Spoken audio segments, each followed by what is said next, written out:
everybody knows what that means. That's a big fucking deal. But apparently some of his own troops didn't even realize that it was an actual war. They thought they were on a training mission, training maneuvers. They didn't realize that they had actually just invaded Ukraine. So they tried to keep it somewhat quiet, but the problem is that when you amass that many troops, not only amassing the troops, but you start pre-positioning supplies, fuel, food, things like that, where you could see that stuff moving into a specific area, that's telling you of an invasion. That's about to happen. Blood too. Yeah, they were amassing blood supplies, things like that. Like, that's what I'm looking at with North Korea, is North Korea, if they suddenly start pushing supplies. But the Russian army is not what it was. When you think of the Russian army, you think of millions of people. It's not that. The Russian army is very small because they haven't had the financial capability of maintaining a large military. I mean, you look at the vehicles that they're deploying. Now, I see I know exactly what they are. There was that Russian farmer that grabbed that armored vehicle and was dragging it down the road. That's an MTLB. An MTLB came out in the 60s. They got BMP-1s, which came out in the 60s and 70s. They got tanks that are the older versions. So they're going to have troops that aren't necessarily they're most trained, they're highest funded, they're highest equipped, the best equipped.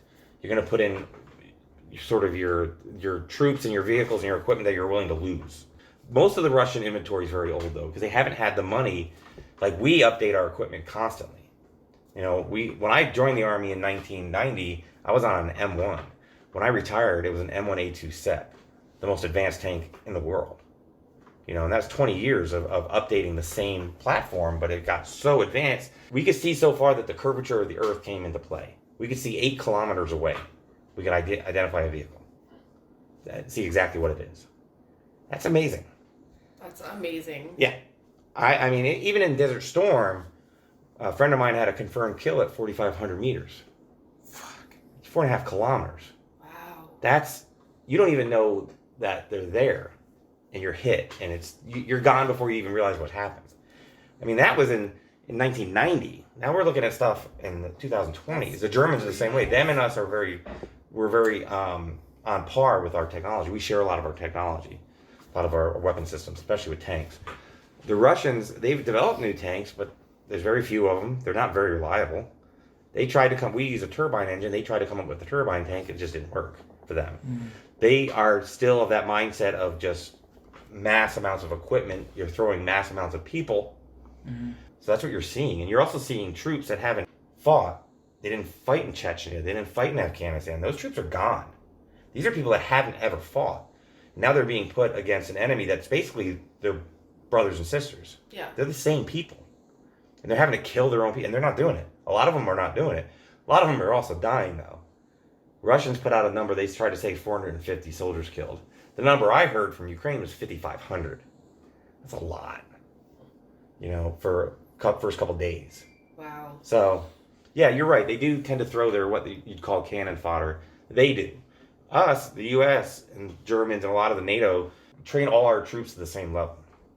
So I think that's a good point to kind of introduce you and this episode. Gina and I had obviously tried to organize a few episodes before we launched the podcast, but with this crisis in particular, we decided that we would go ahead and sort of do a rapid response episode drop. Today's Wednesday, and we're in the middle of the Russian-Ukrainian, it's not like a crisis now, it's a war, it's an invasion.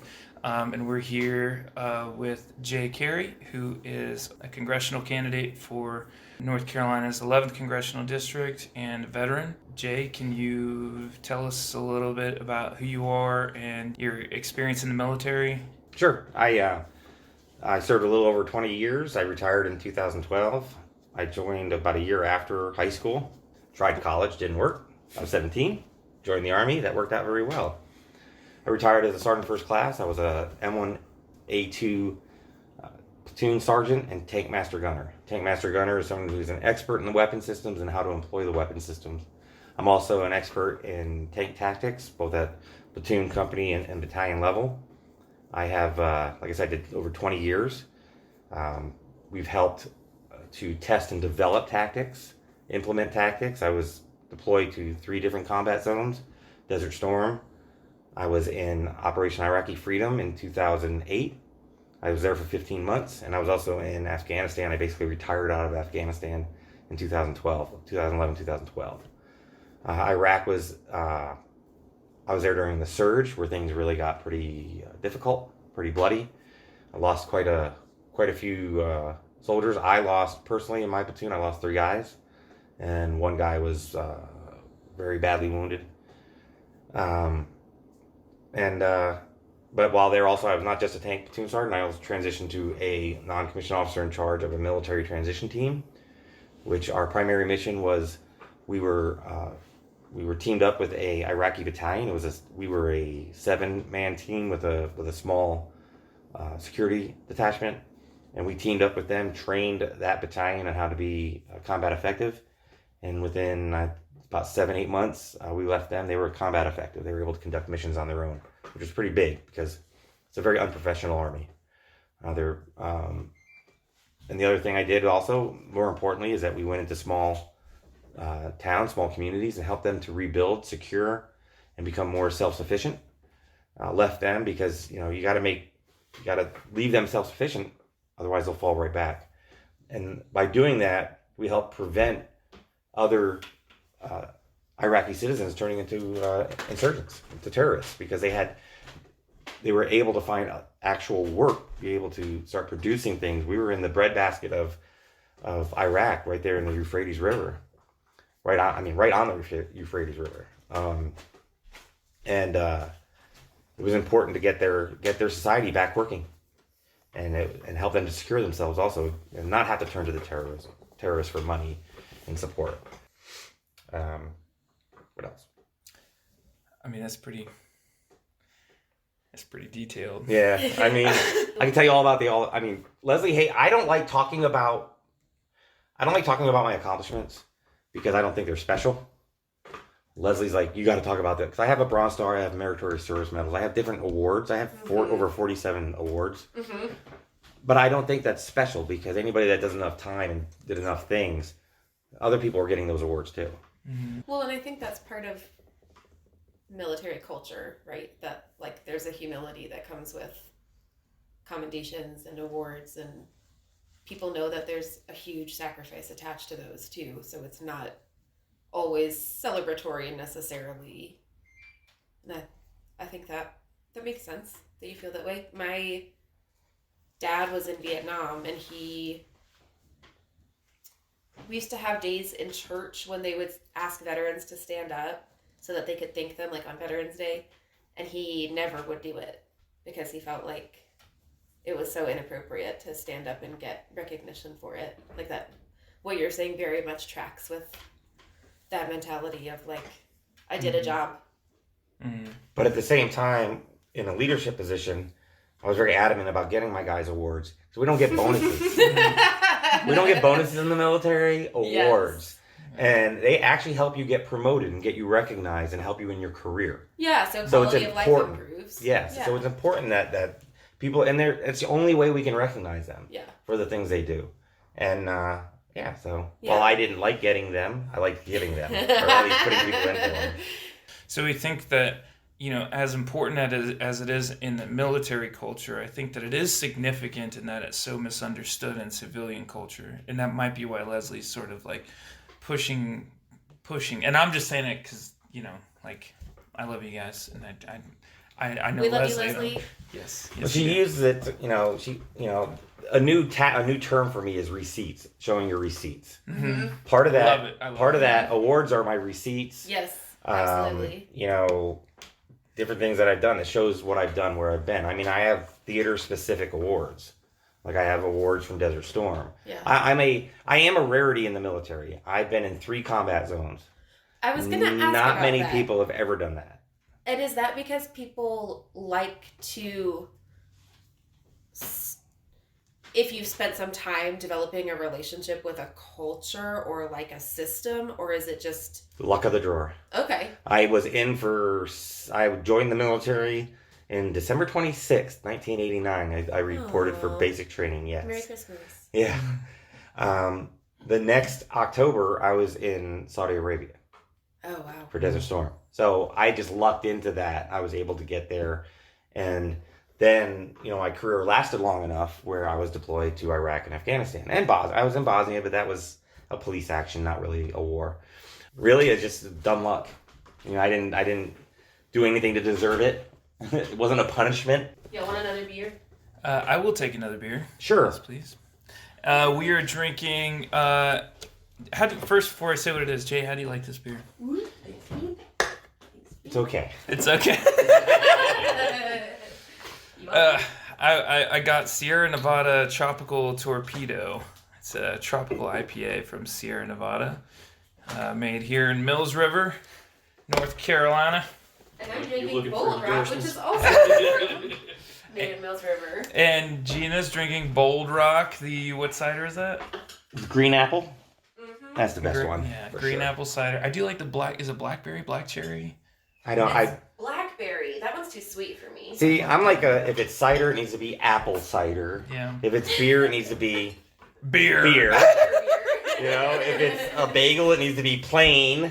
I'm a very basic person like that. If it's a bagel, it needs to be everything. Nope, plain bagel, plain cream cheese, not toasted if it's fresh. I'm revoking your New Englander status. You can't revoke my New Englander status. I was born in Rhode Island. I think your plain bagel preference says otherwise. Well, I didn't start eating bagels until Jersey. No. That's no more. I've done much more damage to my body out of, not military related. I shattered my ankle. I've broken it in 8 different places after the military. Shattered my my wrist laying down my bike. I low-sided and apparently put my hand down and it was a distal radial fracture where when they took the CAT scan of it, and the tech was like, well, I can't tell you it's broken, but there's a lot of extra stuff in there.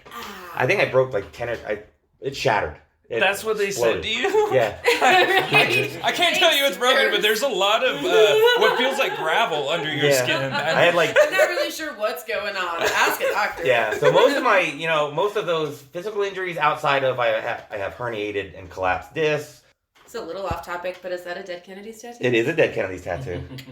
And that's a black flag. It's Misfit. Yeah, it is. Yeah, it is. Let's do that. Let's talk about the tattoos. Rancid, Misfits, Dead Kennedys, Black Flag. No Effects, Pennywise. Wait, where's your No Effects? Right there. Oh, yeah. Pennywise was my first mosh pit. Nice. Aww. Social D. You lose me a little there at Social D just because of the community. Yeah, Ramones. Yeah, hell yeah. I got my Milo. Oh. What else? There's something else in there. Oh, this is Hatebreed. I love Hatebreed. If you don't live for something, you will die for nothing. It is not it's not a original quote by them, but they use it in their song, and that's the part of it that I picked up. And the rest of these are all Mark Deal originals. There's a friend of mine that I met up with in Texas that after I retired, he's the first person that actually because I kind of became a hermit after the Army. Uh-huh. And he's who actually pulled me out of that. Aww. So, yeah, he's done. What is your background? Talk about the state of things right now from a foreign policy perspective, and with your military background. What's the takeaway with where we are in this moment with what's happening in Ukraine? Well, at the moment, from what I can see, we're continuing sanctions, and they are having an effect. The ruble is worth almost nothing. They're completely isolated financially. They're physically isolated. They cannot even leave their own airspace. No country is allowing their planes to land anywhere. They're not allowed to leave. So they have been isolated. There's a lot of misinformation being broadcast to them about what's going on. There was a lot of misinformation that was broadcast before the invasion, saying that there was a huge Nazi movement, neo-Nazi movement that was overtaking Ukraine and the government. Blamed, right? Yes, and it was complete nonsense. Because if anybody's practicing fascism, it would be him. Mm-hmm. He's a total authoritarian. He has been trying since the day the Iron Curtain fell. He has been maneuvering to raise that Iron Curtain again, and this is his first step. Belarus, caved into him. I think he was personally felt slighted when the Ukraine people rose up against his puppet government and replaced him with an actual democratic government. Mm-hmm. Duly elected democratic government. The EU just brought Ukraine into the EU. They are now part of the EU. This happened like 2 days ago.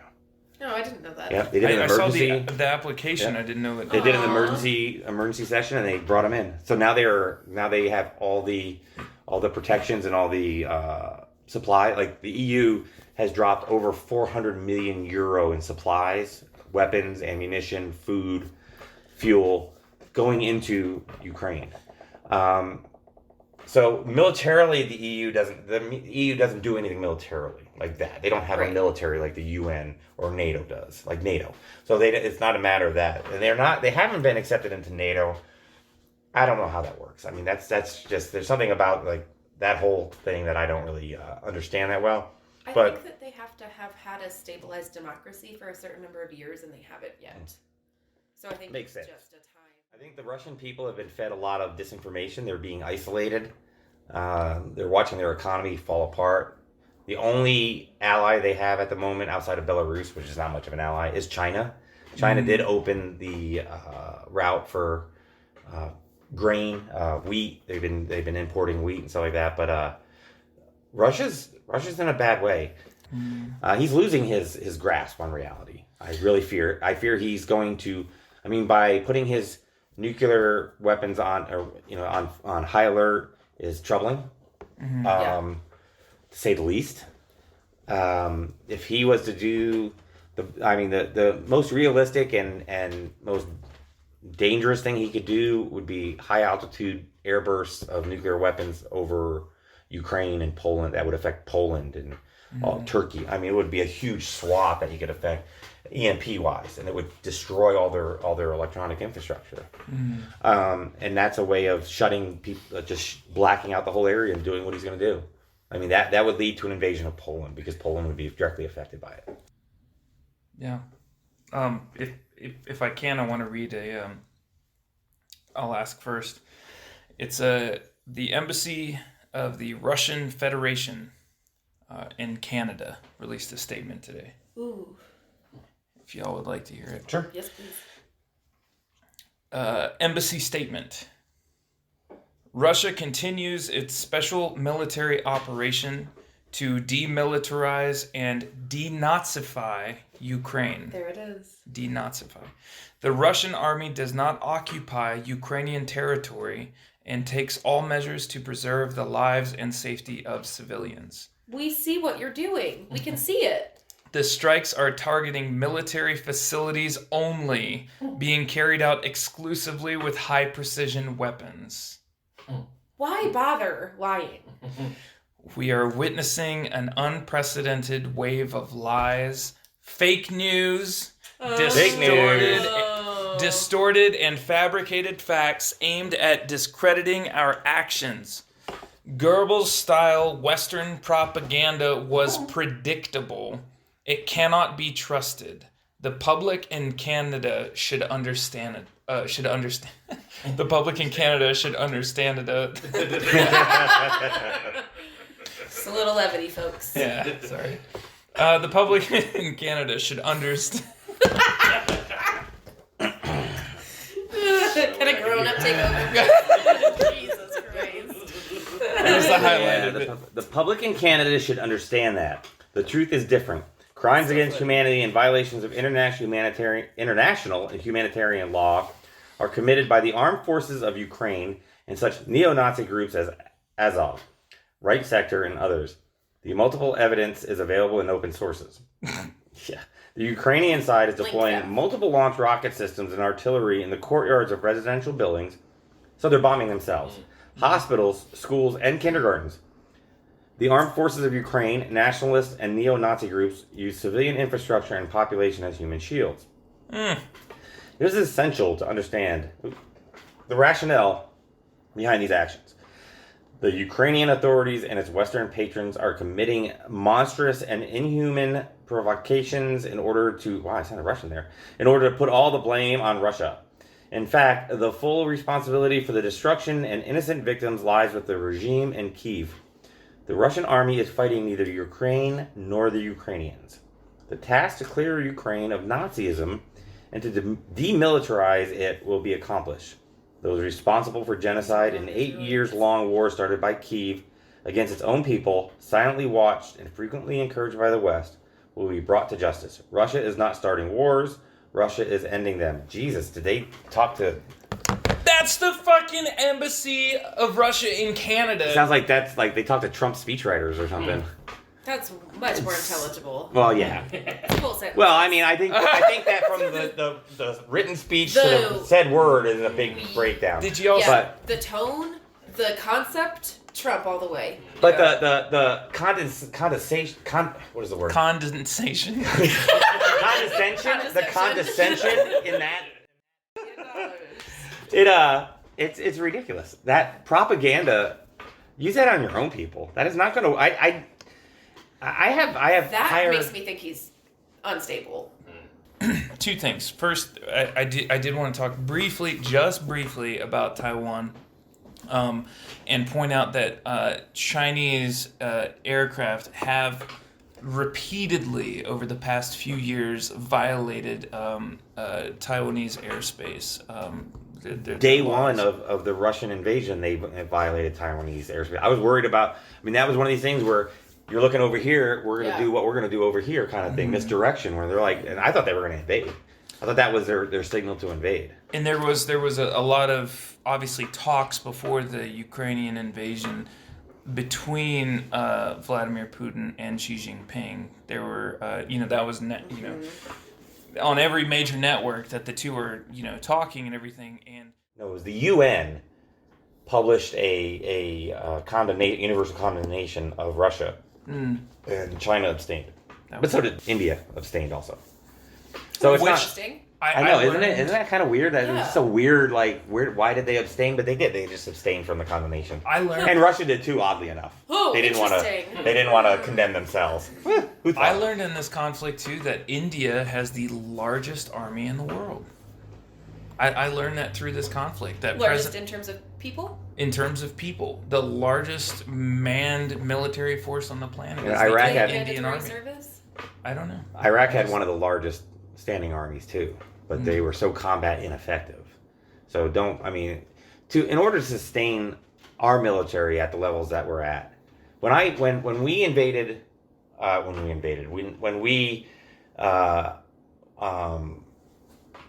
freed Kuwait, when we went up against Iraq, that was one of the largest militaries that we'd ever had, and we were at total military personnel was over 1 million people, and we immediately drew down afterwards.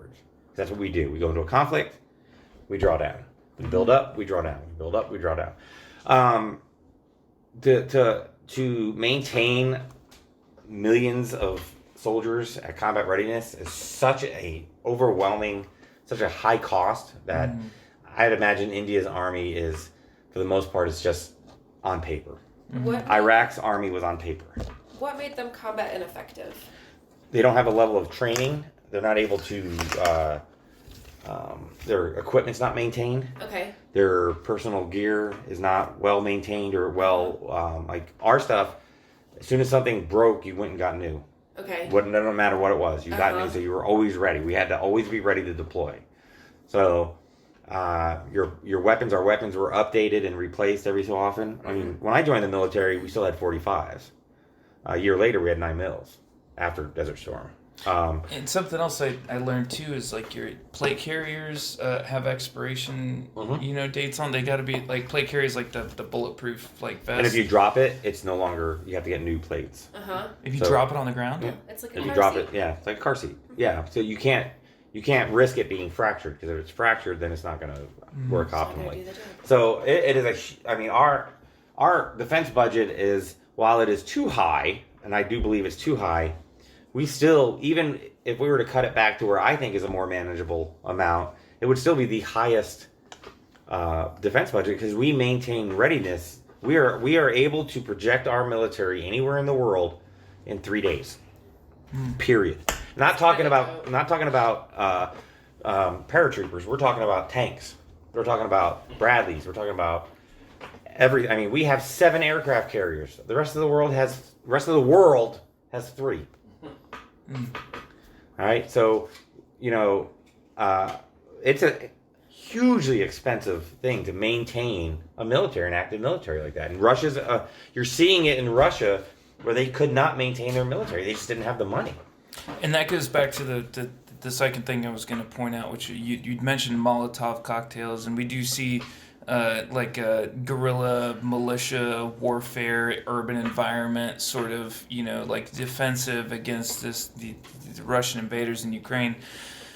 And before we started recording, you'd mentioned that your knowledge of tanks and Molotov cocktails in being efficient against tanks. And I never in a million years would think that I could throw a bottle on fire at a tank and it would do anything. But you said that that's actually like effective. Very effective because, so what we use in America, we use a 4-man crew. So we have a loader. We keep our munitions guarded behind 2-inch thick steel doors. Russians use an autoloader. They only have a 3-man on their tanks. That's why they're able to get more tanks in the field. But what happens is they also use a 2-part round. We use a 1-part. They use a 2-part round. So they have the projectile, then they have the fuel for the gunpowder, as it were. It's not exactly gunpowder, but it's the same idea. It's exposed in the tank. It's sitting around inside the tank. If you throw a Molotov cocktail and the hatch is open, normally they are. On a Russian tank. And any of that fire gets into that tank, you'll see that turret go sky high. If you look at old pictures of Iraq during Desert Storm, you'll see turrets flipped over sitting on top of tanks. It's because all their ammunition is down below, right? Because an autoloader comes from the sub-turret, picks up the ammo and slides it in, forces it in, and it's in 2 parts, like I said. So it is highly volatile. I mean, we'd see BMPs. The BMP is an infantry carrier, and all their ammo was stacked around in a circle, and it would just blow the guts of the whole thing out. Everybody's dead. You know what I'm saying? You hit it, you get fire inside a Russian tank, they're done. So it'll go up like a Roman candle. So Molotovs or any really incendiary projectile towards the turret of a Russian tank, and that there's multiple types of Russian tanks that we're seeing in media coverage. T-62s, T-64s, there may be some T-80s, T-72s. You may see on the Ukraine side, but Russians never they never used them themselves. They only exported them. So I believe the T-60. Growing up in the military, I always believed the T-64 was their best tank because they never exported them. Mm-hmm. If they don't sell them, then there's a reason for it. Mm-hmm. Yeah, the tanks. I mean, the thing is that any fire. I mean, so Russians use. They tend to use. You'll see tanks and they have like all these squares on the outside of their turret. And that's reactive armor. That's designed to defeat missiles.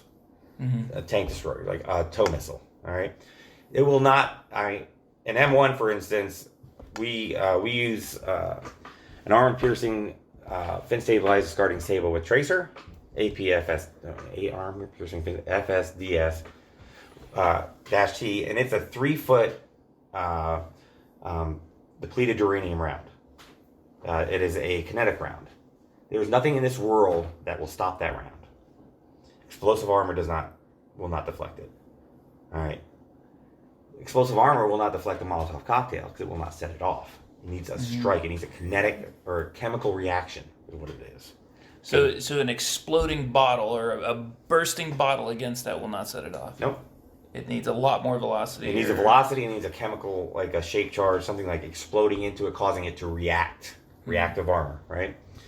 So, there was things I've seen done to tanks in Iraq by homemade explosives that the Russians couldn't have done with their tanks. I mean, the way I saw turrets flipped off of tanks, laying 20 feet away, because of the amount of explosive they use and the pressure. A Molotov cocktail gets inside of them, a T-62, T-64, any Russian vehicle, it's done. It's done. I mean, it's going to burn it up. The crew's dead. They'll never. I mean, they don't even have a prayer. So I love when the working man's solution is the. It's great, isn't it? I mean, it is. It is called a. What is that? We can't afford a tank. Fuck you. We'll fucking throw a Molotov cocktail at you. Look at how bogged down we got in Iraq and Afghanistan. Right. We are the best military, the best armed, the best trained military in the world, and when we fight guerrilla, when we have to fight against guerrilla warfare, if we're not on the ground. The only time I always felt much safer on the ground in Iraq. I got blown up twice in Iraq. I actually hit 2 IEDs on my tank. The second one completely disabled the tank. It no longer could function. Dang. Okay, it was a couple of artillery rounds stacked on a pressure plate, blew up through the engine compartment right behind the loader. Very lucky where it went off because it could have killed my loader. But the tank was done. Right? On the ground, you got to see that shit. Wow. You know, and so the only way to fight these is the Russians are going to have to get dirty. They're going to have to get on the ground and they're going to have to dig them out like we did in Afghanistan. And it takes special forces. It takes their Spetsnaz, which their Spetsnaz did try to capture that port city, and they were caught. What is Spetsnaz Special Forces? That's a Russian version of Special Forces. And they're highly trained. They're probably one of the best trained special forces in the world. But they got caught. Well, I'm good, thank you. So I'm seeing tanks being left behind with fuel in the mud. I'm seeing TikTok videos of Ukrainian civilians getting in tanks and showing people how to drive them if they find them. I see what appears to be like a total neglect of the equipment. Would you say, in your experience, is that a tactic? Is that typical? It's indicative of the status of their military and their financial ability to maintain it. Okay. Russia. So it's not intentional, you're saying? No, although I am hearing reports of Russian soldiers actually punching holes in their fuel tanks so that they can't. They don't want to. A lot of them don't want to be there. So is Russian service mandatory for a certain amount of time in life? It was. I don't know if it still is. I don't know. It either. was. I don't know why we don't know. Because that would explain a lot. But I mean, people in Russia go into the military the same reason people in America go into the military, enlist in the army or the military, because they don't really have any other job, any other outcome, any other outlook. Very few people actually go into the military to serve their country. It's a job. You get paid. Right. It's a lot of job security. I wouldn't have stayed in if I wasn't going to get retirement and TRICARE for life and take care of my family and things like that. I wouldn't have stayed in. But it's just a sign. I really believe that what we're seeing is what the Russian army is, what it's turned into. So it is neglected. It's an antique. Exactly. It's a Cold War relic. They don't, and that was said from the get-go that they will, because a lot of the money that Russia was generating back when they were the USSR was from those satellite countries. Mm-hmm. They weren't making a lot of their own money, and the only thing they had now was oil, and that's cut off. So do you think that there is a point in the Russian invasion that NATO or the US specifically will decide that it's time to step in, or do you think that we're all just going to let it play out and sanctions are the furthest we'll go? As long as it stays within the boundaries of Ukraine, mm-hmm. no other country will get involved. No NATO country will get involved. The minute that it leaks over into, say, Poland, because they are the most susceptible to that, and we have, not only did we, the minute that it spills over Ukraine's boundaries into most likely Poland, because they are, if you know anything about the Polish history, they are just the target of every European power for the last thousands of years. I mean, they're my mother's from Poland. I'm Polish. I am. Okay, so that's one of the most invaded European countries that's ever existed. Hell, they quit. They ceased to exist for a while there. So if it does, and they are a NATO partner, we have U.S. troops stationed there. Not only did they plus them up with 3,000 more troops, and probably a lot of those are working, doing a lot more humanitarian service than they are anything else. Doctors, medics, things like that, things that are really needed there. We have combat troops in Poland. Mm-hmm. So the minute it spills over, if it does, that's an American war. It is a European and American war. It is World War III. But NATO will back them up. This will be World War III in Europe, but it'll be very short. Because I'm here to tell you, Russia ain't got a chance against the American army, the American military. Not a damn chance. I mean, just our Air Force alone would lay waste to most of the Russian military capability. If they were to fire nukes, I don't believe they'd even get out of their airspace. Excellent nukes. boycott. Yes.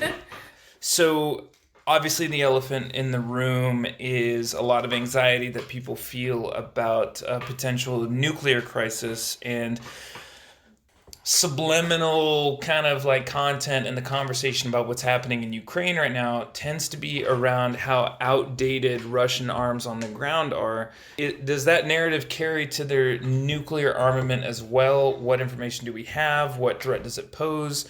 What are realistically, as someone running for Congress with the experience and the expertise that you have, what do you think is a realistic way to look at this situation as a potential nuclear crisis, or if it's not one, I guess. I mean, what's real? Well, first off, I don't think there's anybody outside of Putin, and I don't think he even could tell you if he's willing to use nukes or not. The man's unstable. He's growing more unstable. There's no history for this, for a completely unstable person who may be willing to use nukes. He's threatened it right off the bat. If you get involved, then you'll see, terror like you've never seen before. My gut tells me that his nuclear arsenal has aged, but I understand that he did develop stealth nukes. I don't think they're not intercontinental ballistic missile type nukes. They're not going to reach the U.S. What is that stealth? Supposed to be able to defeat radar and any kind of anti aircraft or be able to shoot it down. And how do you know that that's happened? Our own defense community has reported that. Okay. There's more than just the government that comments, and there's a book called Jane's Military Weapons. It's a really good resource for what's actually out there, actual capabilities. They're pretty spot on. I don't know. I don't believe his arsenal. Once again, maintaining intercontinental ballistic missiles, they can't just sit in their silos. Mm-hmm. They have to be They have to be constantly maintained. So, I mean, I think he has more than enough capability to reach out all through Europe, like we had discussed earlier, doing air blasts for EMPs for disrupting. That's pretty effective without the long-term radiation and instant loss of life. It's scary though. He's basically a madman, a tyrant who has the ability, unlike North Korea, who sort of has the ability. He has the actual ability to deploy nuclear weapons in Europe, and I don't know. I mean, who knows? And to that end, we hear a lot of speculation about the American capacity to down, incoming ballistic missiles. Like our machines run by our defense system could protect us from that. But you say I don't want to be alarmist or anything, but you say stealth missiles, and what capacity does America have to protect against any Russian attack?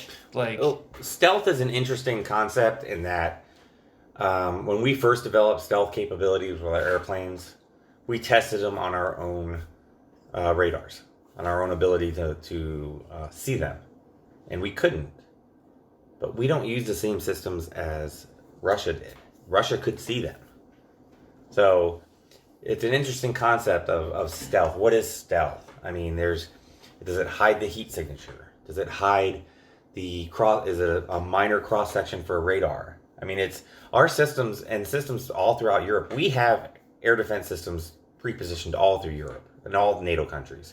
Patriot missiles. Many people might be familiar with Patriot missiles. They kind of came to fame, as it were, during Desert Storm because of the Scud missiles. So they were somewhat accurate. They weren't very good. Now they're very, very good, very effective. Stealth is kind of, like I said, it's kind of a funny, like, do they fly low? Do they fly below radar. Just like the Chinese supposedly have missiles the silkworm that can defeat ships. Is it relative to the government they're opposing? Like, I think that they would prove to be stealthy against Ukraine, who has a very limited air defense. But our air defense, that's, like I said, out throughout the entire, NATO countries, and Germany has their own and stuff. We share all the same technology.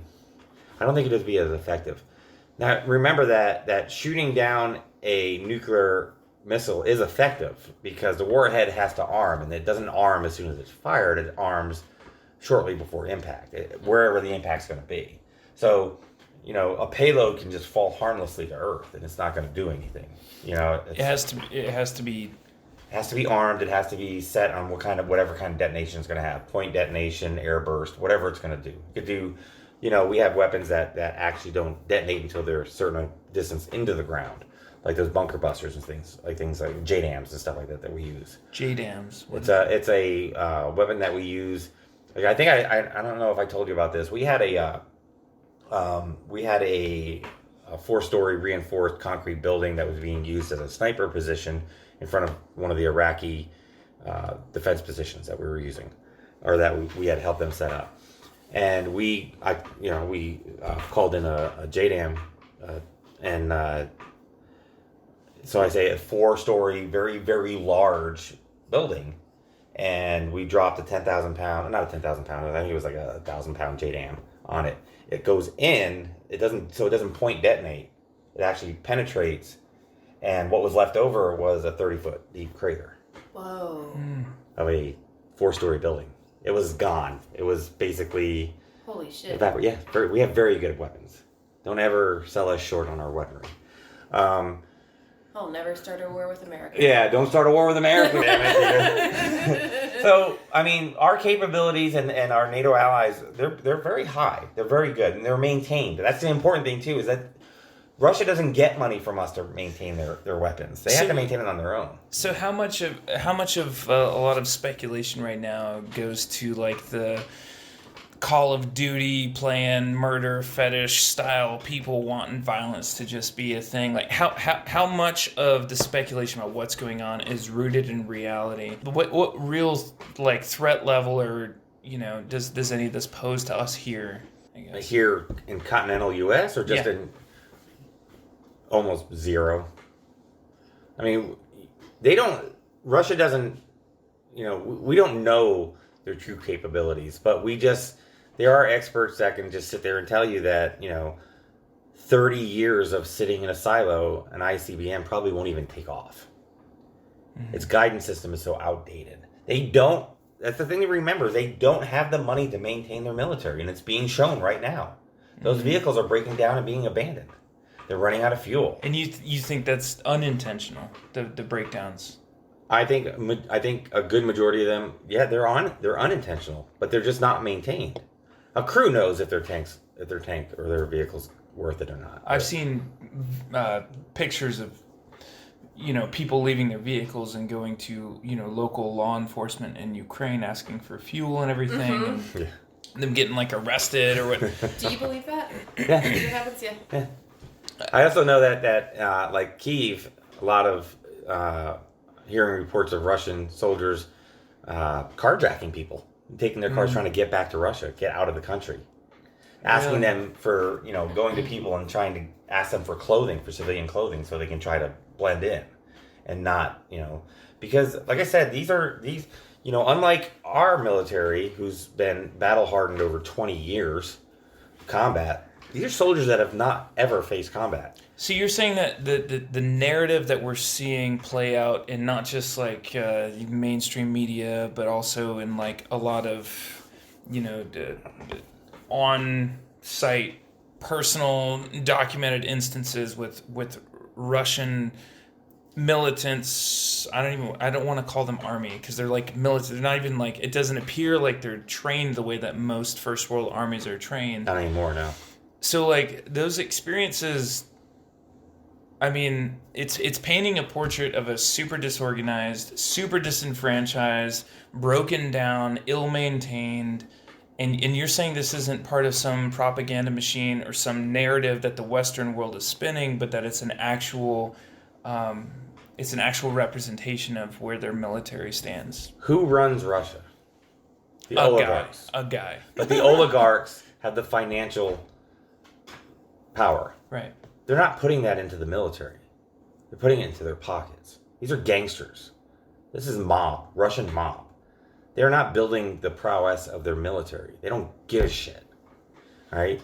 So, majority of the money that comes into Russia that's being made by Russian oligarchs is not going into the government.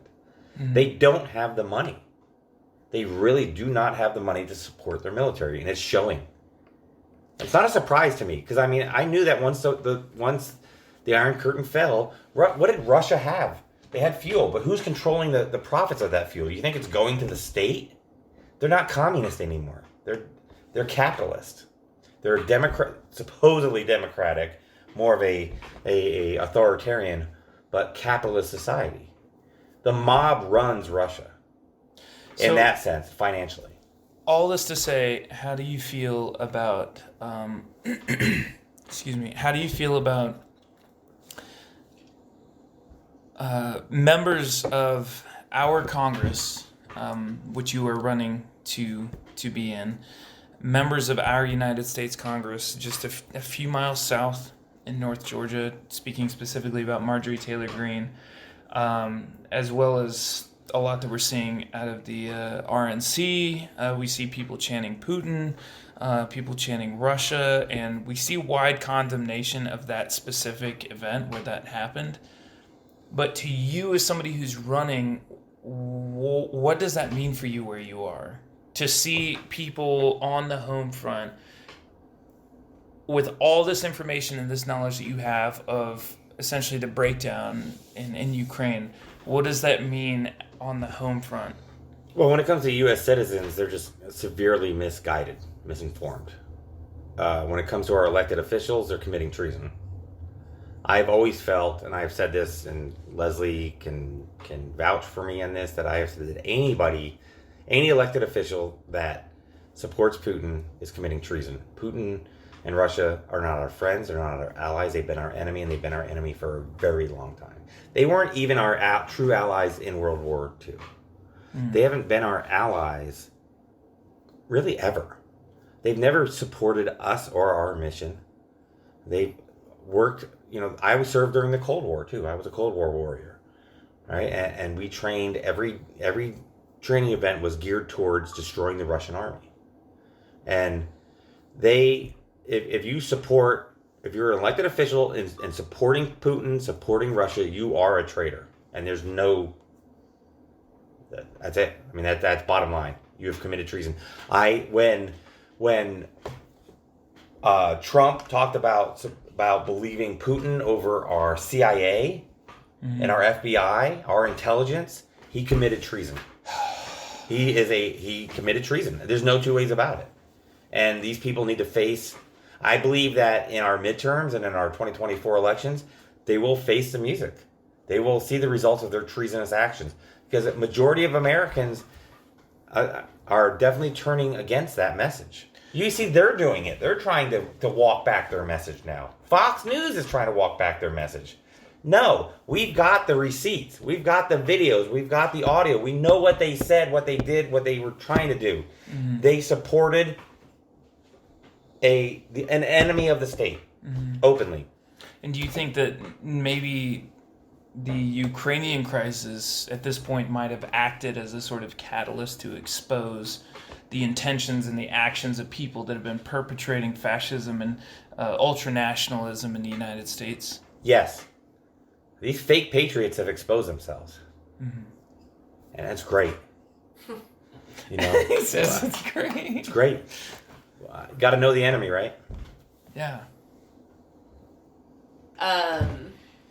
One of the things that we like to ask guests before we do any wrap-up stuff is if there's any specific call to action that you can think of that's relative to the topic, and just thinking about Marjorie Taylor Greene's stunt yesterday in Georgia. Despicable and disgraceful. Is there anything that you think that we can do on a local level? You know, we know at this point that the way that government looks nationally starts locally. And Marjorie Taylor Greene is an example of that. So aside from getting out and voting and changing what our local elections look like, is there anything that you would want to ask people to do or to stay aware of or to pass on to their neighbors or anything like that? There are organizations forming. There are individuals that are going over to Poland in order to help with the humanitarian crisis that is looming, that is huge there. I mean, we have over 150,000 Ukrainians stuck at the border trying to get across, get to safety. Let us not forget about Nigerians and other. I mean, there's apparently been some pretty disgusting behavior at the border. Yes. I'm not surprised, but we need to support those organizations and those individuals. You know, people have gone over and they're trying to provide medical help.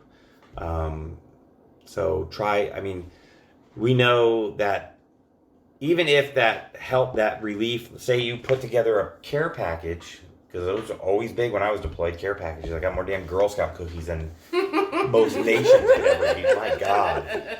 But legitimate medical supplies, box them up, find those addresses of those organizations that are on the ground and get them out to them.